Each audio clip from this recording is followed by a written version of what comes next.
Yo, is that Frostmaster Chill in the house? Yep. What up? Hey, how are you, sir? All good. How you doing? Man, just another evening here. Just finished up some dinner, man. Just drinking a cold one. Just keeping it simple, man. No, I understand. I get it.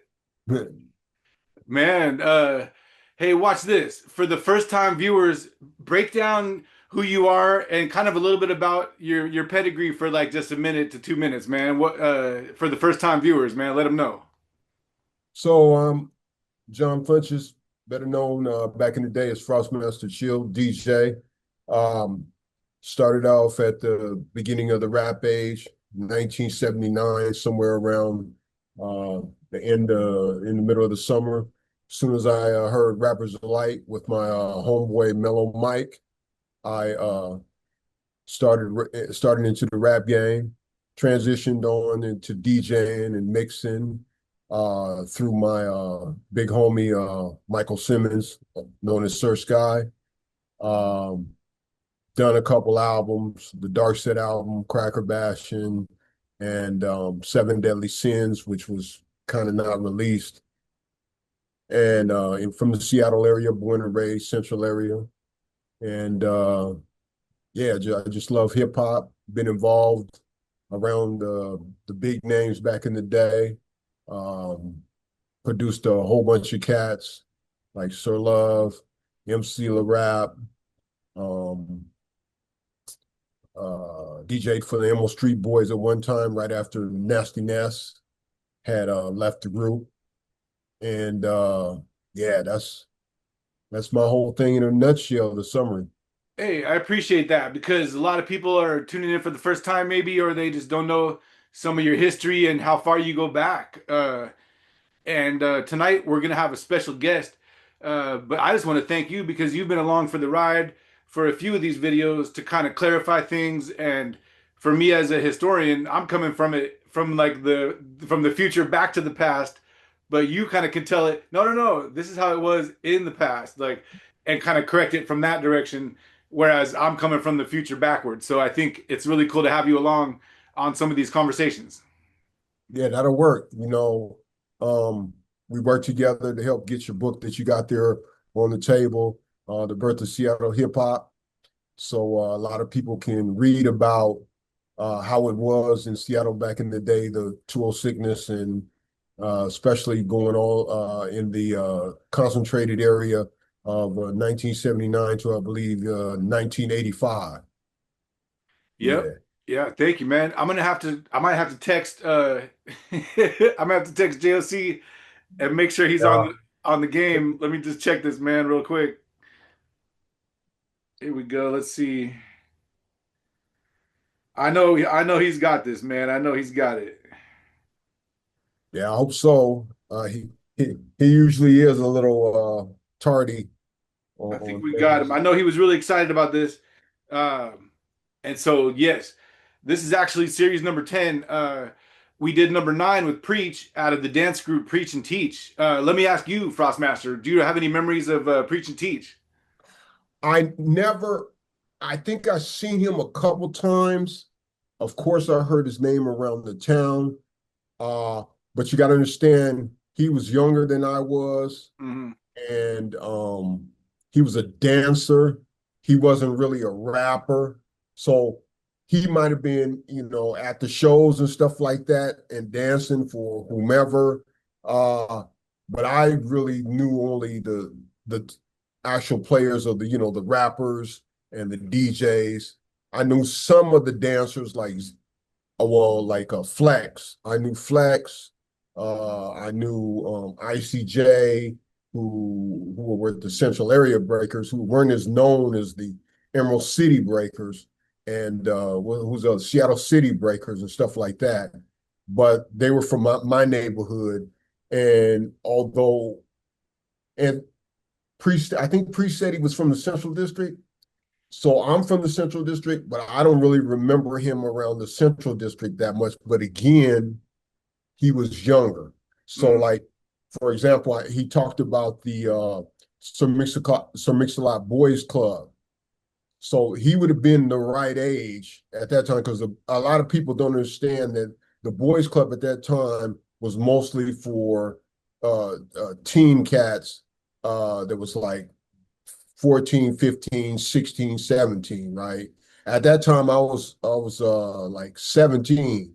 So I was 17 or 18. Hmm. So I'd have been older than him and we wouldn't have hung around no 14. I think he was like 14 back then or 13.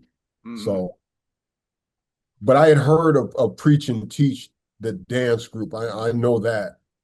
So they definitely were around and definitely were known. And they were like, from my understanding, they were like kid and play, sort of, not really true breakers. I could be wrong about that, but I don't think those guys were actually breakers. They were like, at best, I think they were up rockers and stuff like that. But then hip hop was transitioning away from breaking. And I think that Preach and Teach were more the transition after breaking, you know.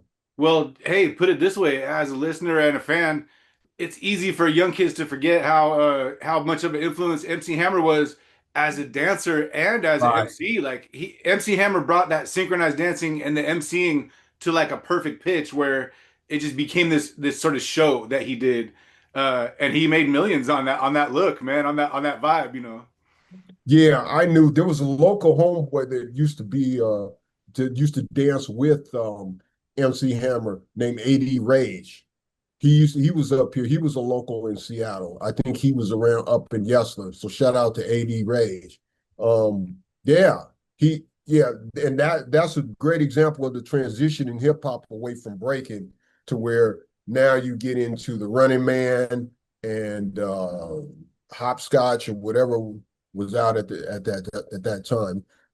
Were you a break? No, you were a graffiti artist back in the 90s, huh? No, you're right. I got into it through breaking because 84 basically I went and saw B Street and breaking just like every kid. I was 12 and but here's the thing. I lived at the Green Lake basketball court 1 block away and that was a big spot for a lot of people from like the north end and even the middle of the city would show up at Green Lake at this random basketball court and there was a swimming pool there right there in Yep, this little park and my brother and I would go down there and there'd be somebody would have a boom box, there'd be cardboard, there'd be yep. linoleum. Somebody went to the floor store and bought linoleum. And so like my entry was definitely through breakdancing as like a 12-year-old. And then when I heard the music and I turned like 13 and 14, I started hearing, like I said, like Tour de France was one of my ones. I started hearing some of I these was beats like Grandmaster that was Flash, it. Adventures Yeah, of the Wheels of Steel, and I'm like, what is this, man? He's mixing Blondie with other stuff, and that's yeah. how I got in. Birthday Like, party. yep, yep. Yeah. Okay, yeah, that's interesting. Yeah, because yeah, that was around the time that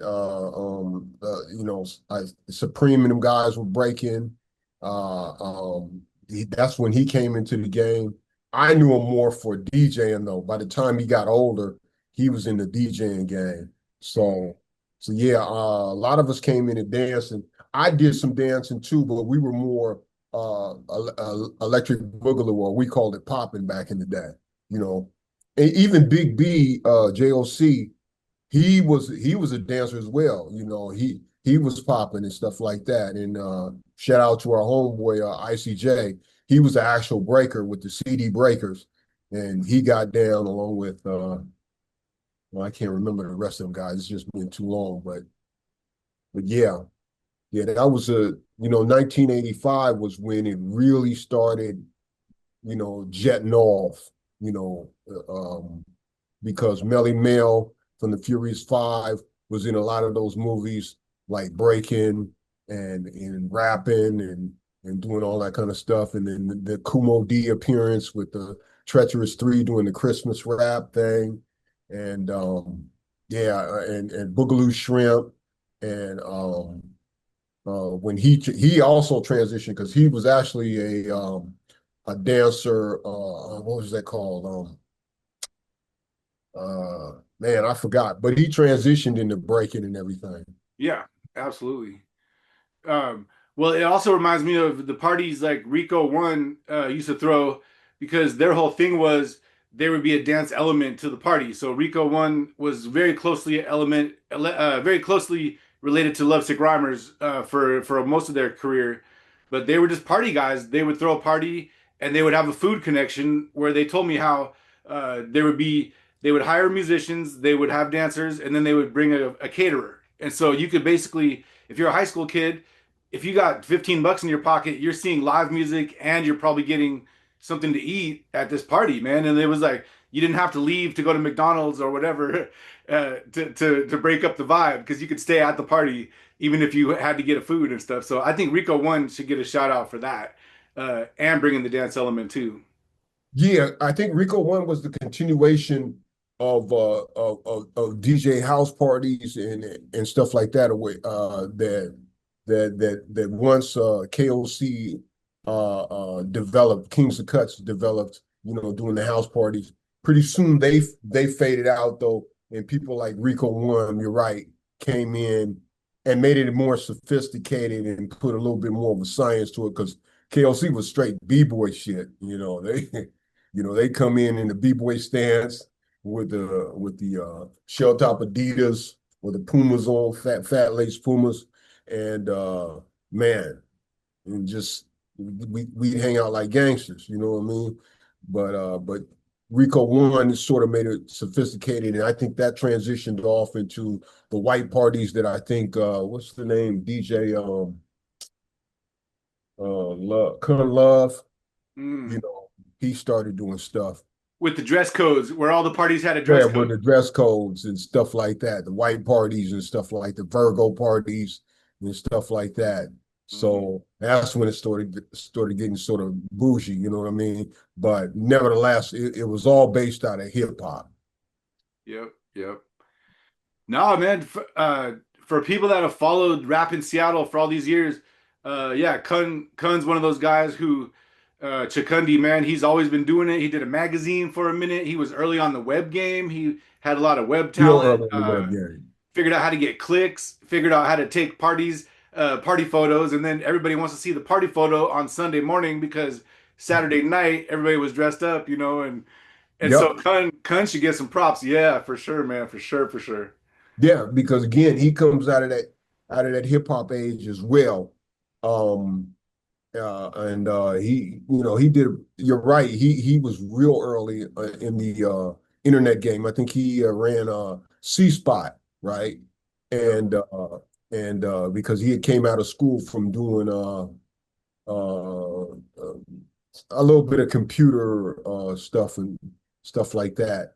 And I don't think he was like a major computer guy, but he knew enough, to set up websites. Website designer. That's what I think he excelled at. And so he was also a DJ and stuff. And so he mixed, some of those things so he could go on and do his thing. But yeah, Seattle got some rich history of hip hop, and it's a shame that we couldn't all unite and get it all together and produce each other and support each other so that we could get to the next phase.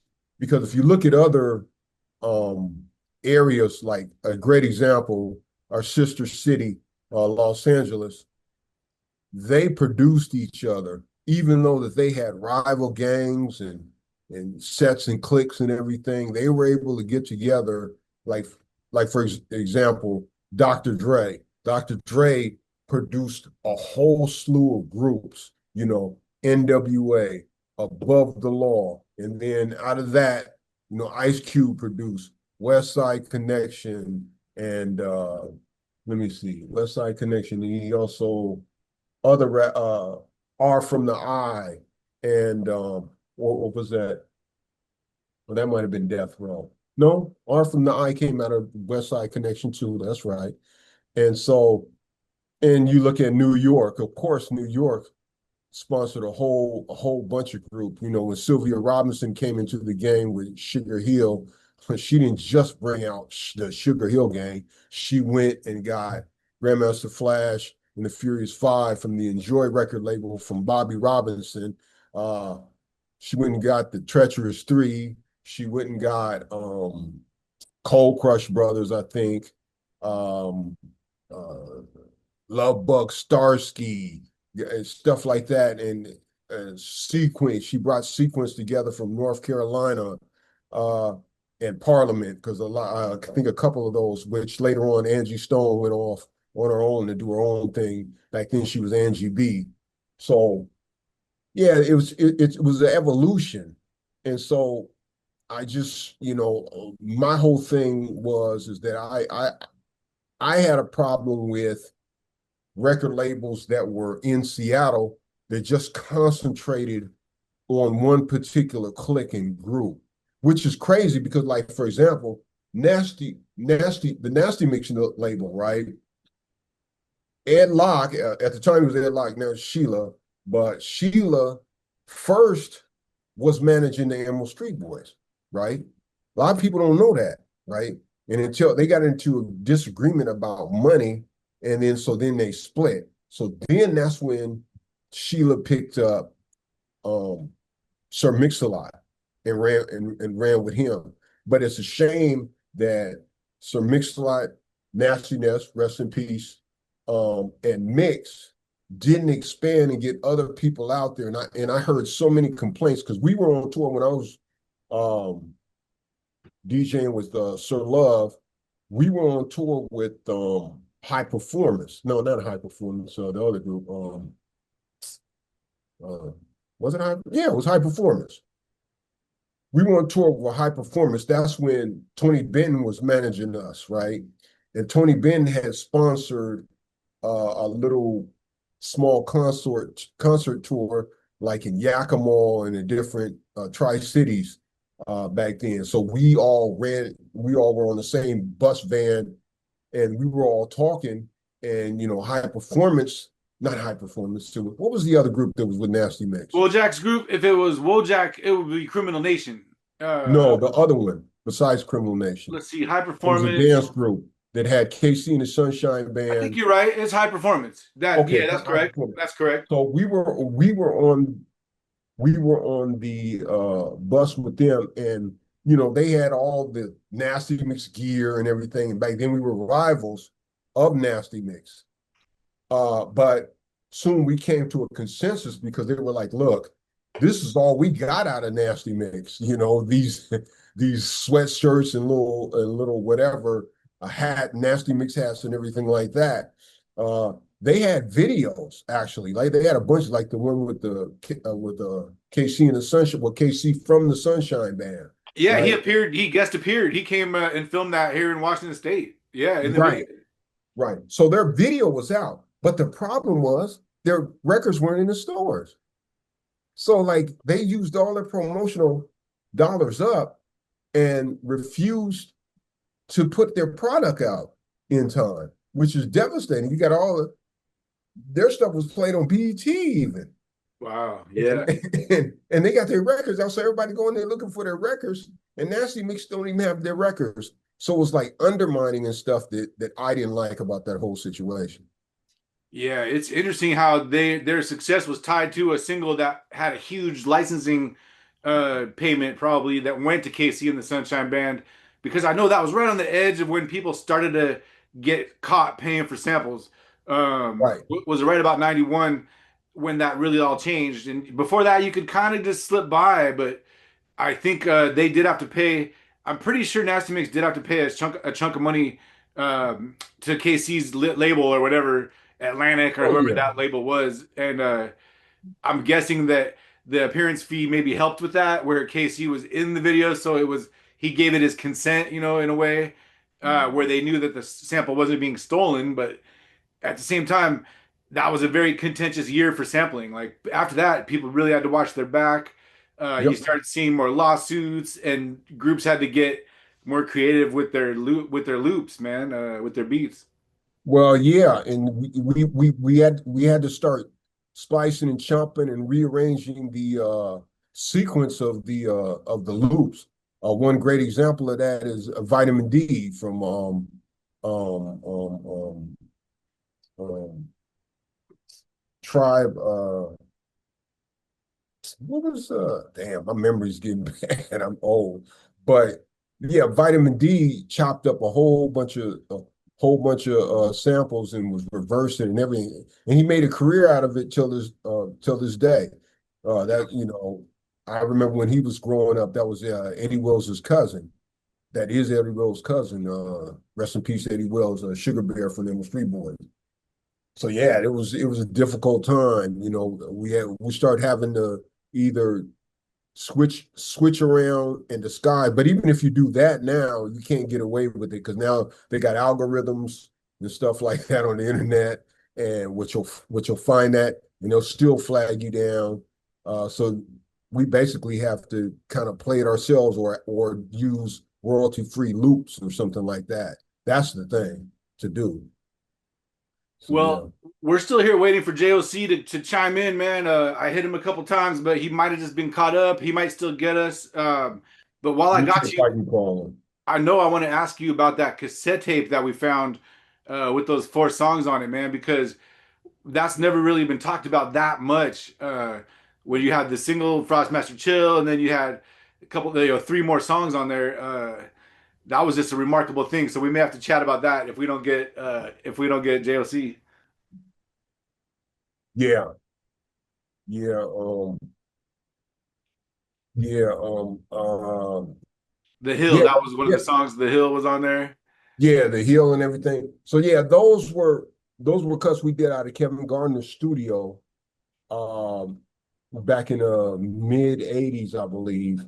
And those were being considered for the little cassette tape that we did, the mini EP cassette tape that we did. It was produced by executively produced by Tony Benton. But it just didn't make it. It didn't make the cut. So, or it might have been too early, and then we just decided to go another route. Well, whatever the case, yeah. And yeah, I'd like to find a lot of that stuff, man. It's when you're young and you're going through so much music, you know what I'm saying? And especially back then, it's not like now where you can make a song, save it on your computer, and it's there pretty much for life unless somebody, destroys your hard drive or something, And now Yeah. they even got clouds, so yeah, it's a trip. Well, look at some of those dark set releases, man. We've both seen how collectors. There was one that came up. A copy of Seven Deadly Sins came up, and I think within 24 hours it was sold, and the purchase price was 300 or more. Uh, that thing sold in 24 hours, man. And then Cracker Bashing rarely comes up. That's a hundred to $300 CD as well. Uh, Yep. it's amazing how few of those have survived, and so those copies are very very collectible. Yeah. People can look on YouTube and they can find a couple of those songs. I think one or two, like maybe Madman from the Seven Deadly Sins album that we did with Dark Set, and then a couple, like two or three songs of Cracker Bashing, like The Way That I Flow, and maybe Step to the Madness. It's got about 1,000 views or so. I didn't put it up; somebody else put it up. And but yeah, that tripped me out. Like one time, I had seen like the Seven Deadly Sins album went up to like pretty close to $700. You Wow. know, and you're right about the Cracker Bashing too. Sometimes it sells like from 100 to about 300. Because it's matter of fact, since we're talking about that, Yeah. you know, Oh, this there it album goes right right here. there. Yeah, there it goes. That's rare as hell, man. Yeah, so man, it was, and actually I think this was the first Seattle rap CD release. I'm not absolutely sure. Maybe Mix had one before me, but I doubt it because Nasty Mix and them guys were doing vinyl, straight vinyl back in those days. So this was actually, I think, I have to double check to see if that's correct, but Yeah, this was the first. Sheila did a deal for CDs as soon as she was able to for Swass definitely. But it was after the vinyl release, after the cassette release. So the compact disc SWAS would have been the third version of SWAS that had come out. And I think Google might have that info where they talk about like the year that CDs really were available to commercial, so the commercial buyers like Nasty Mix would have access to them. Right, right. But we came out on that, so we were sort of innovative on doing stuff like that. We were recording with DAT players back in the day, um, and digital sequencers and stuff like that, like the E3 E3 keyboard, sampler keyboard, and yeah, and then later the ADAT for the tracks, you know. But that was a whole different system than now because you had to just like reel to reel, you had to rewind the stuff, and once you record it and mix it, you have to play the whole thing through. Unlike now, you can record something and just run it, and it's already done. You don't have to listen to it over just for the mix, you know. So yeah, Yeah, us old timers always like to say, man, you it was hard. You did have to start over sometimes if you were making a mix or making a something something. You didn't have the opportunity to just punch something in and start in the middle. Like that's just a luxury that kids have, man, for real. it is because the technology wasn't there. I seen an Instagram post of Vitamix where he showed a trick that he used to do of of doing mixes and stuff like that, of loops and mixes. He would take two cassette decks and his turntable, and he would pause mix the beat, right? And then over that, he'd take his second deck and he'd run and mix a whole different song Yeah. on the other end. So that's the type of innovative stuff that we used to do. Like, and he, of course, he was young. I think he was like 13 back then when he did it. Rap came out when I was like 15. So what we later on, when I got to be like 17, we did innovative stuff like um samplers at that time, which Vitamin D even talked about, didn't have long sampling time. It only had like about a fair sample with fair memory at about 8-bit resolution, had about maybe 3, 4, 5 seconds for sampling time.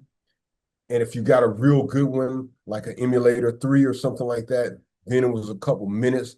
But even that, you can't sample that much. So what I used to do was I used to do this technique called splitching. And so splitching consists of when you take the sample that you want to sample, and we had turntables that ran normally at 33, at the speed of 33. I would take them and put them on 45 and then sample, right? Oh, okay. And then, and then on the keyboard, bring it back down in pitch. So now you'd have all this time, like 5, 6, 7 minutes, that all squished down to 1 minute, and it would be clear because it's a digital sampler, and once sound goes real fast, this is like sound physics. It goes real fast. It takes out the crinkle. It helps take out the crinkles of the records and stuff like that. So the clarity is much better. So Uh, uh. that's something I came up with. I heard other guys on the East Coast came up with that method too, but yeah, that's the stuff we had to do.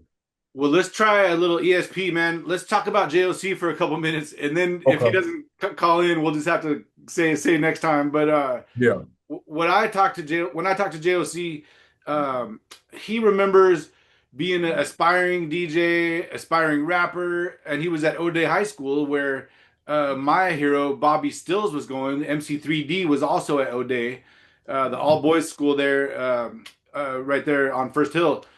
And so, one second here. And so,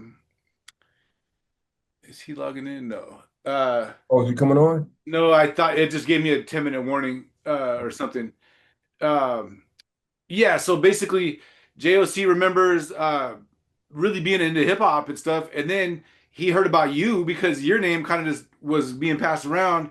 And if you want to talk about this, he remembers doing a phone interview to kind of like impress you or like a tryout almost over the phone, man. Do you remember this or do you want to talk about that for a second? Yeah. So I met JOC. JOC was an upcoming youngster, right, in hip hop. I was older. I was about, I think, 19. He was like, I think 15 or 14. No, he's about 15. He's about 15. So he was a friend of my other homeboy who was up and coming DJ who I mentored named ICJ.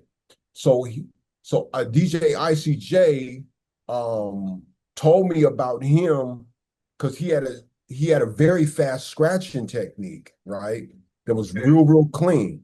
And so I think I he brought me a tape or something and I heard it and he was wondering how he did, his technique of it. So he arranged a meeting between us two. So I met him somewhere. I'm not sure if I met him at his house or if he met me. He probably came up to my place. That's what I think he did. So he came up and he showed me a scratching technique. And he at that time, he was faster than me in scratching. So he was a real fast and clean scratcher. And he did this not off 1200 technique turntables that I had, but off of some rinky-dink Scott's turntables that were belt driven and not direct drive. So it was very difficult for him to do stuff like that. Man, that's cool. And then of course he went on to be kind of a battle DJ. I know that. And just a big influence in Seattle hip hop. I really wanted him to kind of share some of his early Yeah, memories, but we'll catch him. We'll catch him on a good night. We'll yeah, get him around, man. yeah, yeah. GLC. So so he actually the the recording of the phone wasn't actually to me. It was actually to Mix-a-Lot. Somehow he had gotten contact with somebody in Mix-a-Lot's crew. He could tell the story better than me because I wasn't there. But Mix-a-Lot had heard that there was another guy out that had a fast scratching style as well. So he was wondering, if it was true or not. So I think if I got the story correctly, we'll have to get JOC on to support it or neglect it or whatever.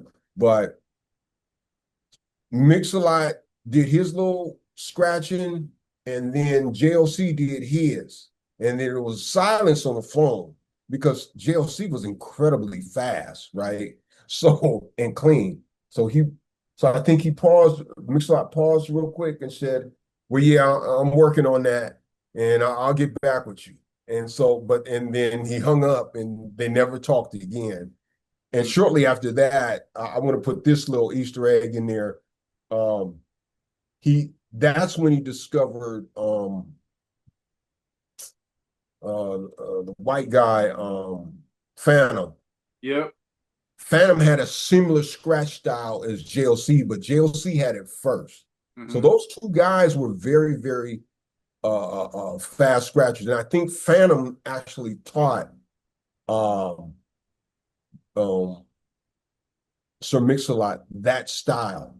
Hmm. It's originally the style of JOC. And for people that are listening and watching this to know what I'm talking about the style, if you listen to any early Mantronics um, cuts, like what is that? Not Bass Machine, but Fresh is the Word. That was a scratching style. That 12-inch right there is what I later learned how to do it, but JLC had it first. Yeah, Phantom of the Scratch was part of the Cosmic Legion crew with Maharaji and Yep. Wicked Angel. So yeah, he was definitely, and he also changed his name to Strange as a performer. Phantom of the Scratch has an album under the name Strange, which is kind of interesting record too. Um, but man, I'm gonna throw it to Frostmaster to take us out today because we didn't get our JOC, but we had a cool Yeah. conversation, man. So what do you want to leave people with today, man?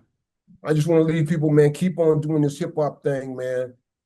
Even if you don't make it and you're not the famous person like an NBA young boy or something like that, man, you have so much fun. There's so many new programs and stuff that you can do now that me and my homeboy Simmons are experiment with now.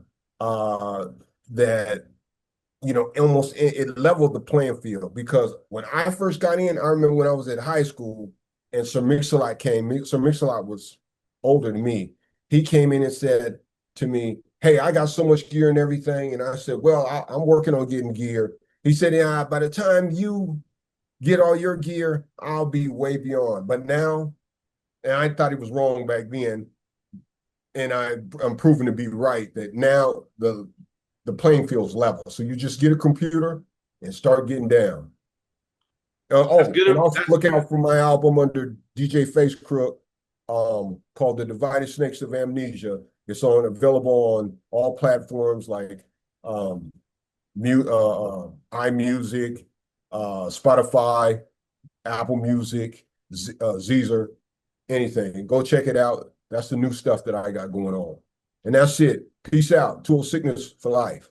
Hey, I like it, man. Good advice to everybody out there. Just follow your dreams, don't give up. And we're gonna come at you with another chapter, but this is good night for chapter 10. And Frostmaster, thank you so much. No problem. All Out. right, peace, man. Take care.